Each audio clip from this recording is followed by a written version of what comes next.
I creak up onto the stage.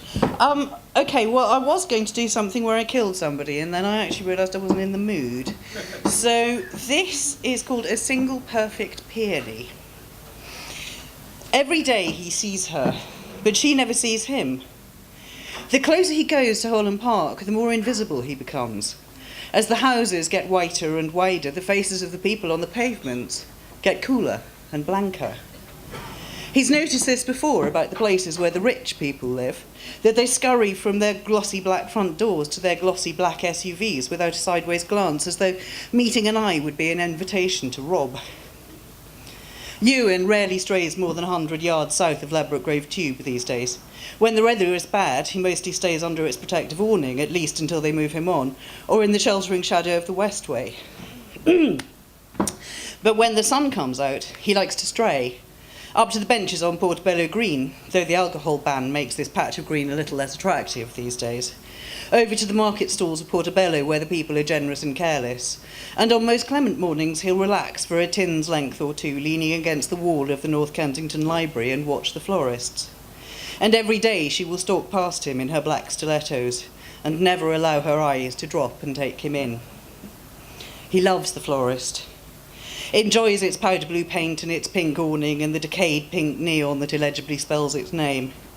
The Flowered Corner, a charmingly old-fashioned name that reminds him of Elgin, and a damp, mossy aroma that carries him back to the woodlands of his childhood. It's one of those shops that overcomes the unspoken apartheids of Notting Hill, where not even the most commercial of film directors could ignore the fact that half the local population is black. A noisy, busy ebb and flow of Londoners buying bright bouquets that feature colours you never see in nature. He enjoys the bag ladies who bray like they're on the hunting field, the Filipina housemaids spending someone else's money, the stout, dark-skinned matrons who always wear something on their heads. He particularly likes the stream of men in suits and men in working clothes who drop in and leave with arms filled with flowers.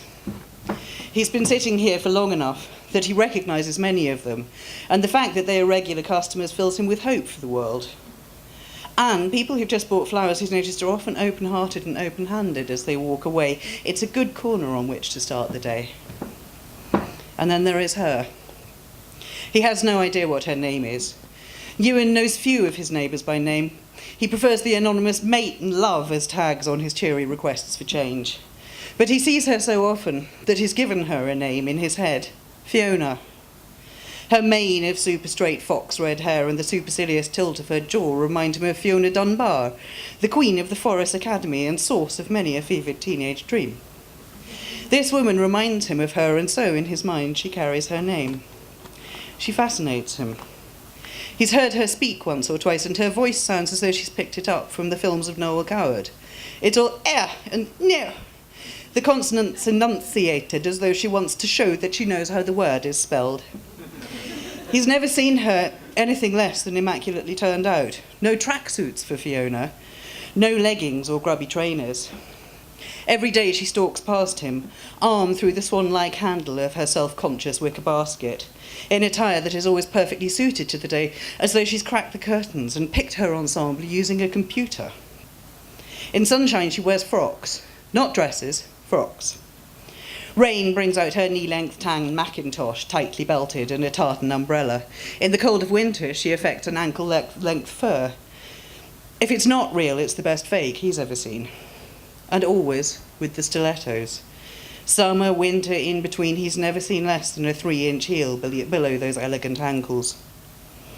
In the basket, she always comes from Portobello, she displays her tasteful shopping, small parcels of fragrant foodstuffs, wrapped in blue wax paper, heavy hand-rolled paper envelopes, strange-shaped, chrome-plated tools that he assumes must have some arcane purpose in the kitchen. Each day she stops at the florist's and buys one single expensive bloom, a white lily, or a spray of orchid, a rose so red that it's almost black, a single perfect peony. She lays it across the top of her basket and walks south down Ladbroke Grove. And every day he calls out the same greeting. "Hello, love, I don't suppose you could spare a wee bit of change, could ye?" And every day she tosses that mane of russet hair over her shoulder and pretends that he doesn't exist. Until today, Today, as she crosses Lancaster Road and he's drawing breath to call out, she misjudges the height of the curb or the length of her winkle-picker toe and stumbles forward. Lurches and windmills as she strives to regain her balance, then pitches as her ankle doubles beneath her, face forward onto the pavement. The basket lands beneath her stomach, forcing the top half of her body forward so that she lands with an oof of surprise on her face. Ewan is surprised by the speed of his reactions.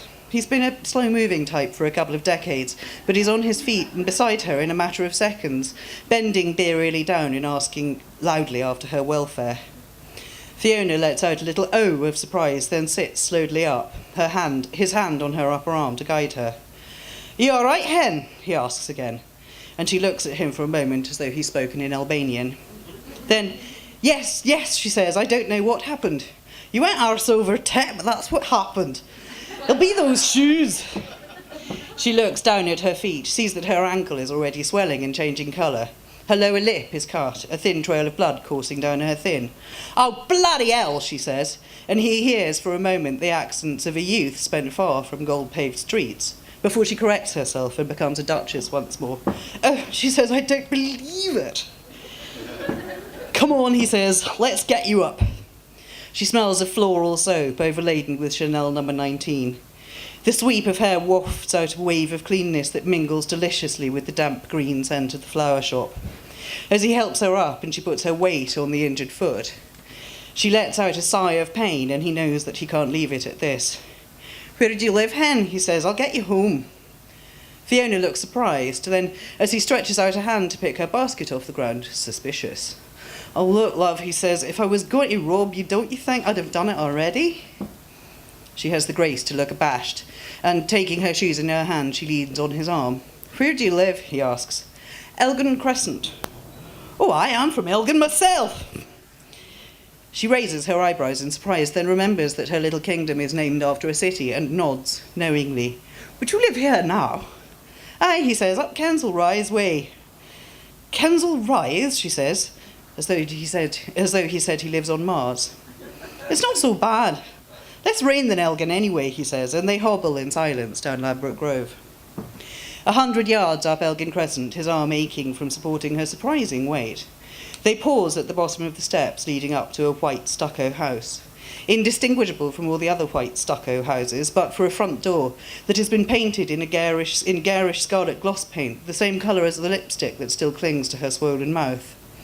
"I'll be all right from here," she says, and adds the sort of "thank you" that she can only have learned from watching Brief Encounter.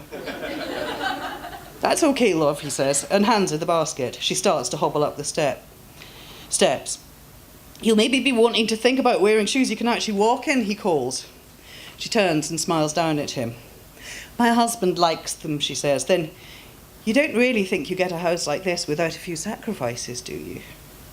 "Fair enough," he says, then begins to add, "Hey, love, I don't suppose you..." But the door has already closed. A few days later, he sees her again.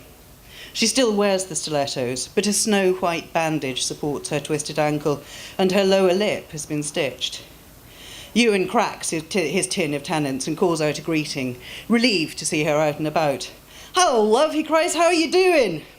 Fiona flicks her hair and gazes at a point above his head.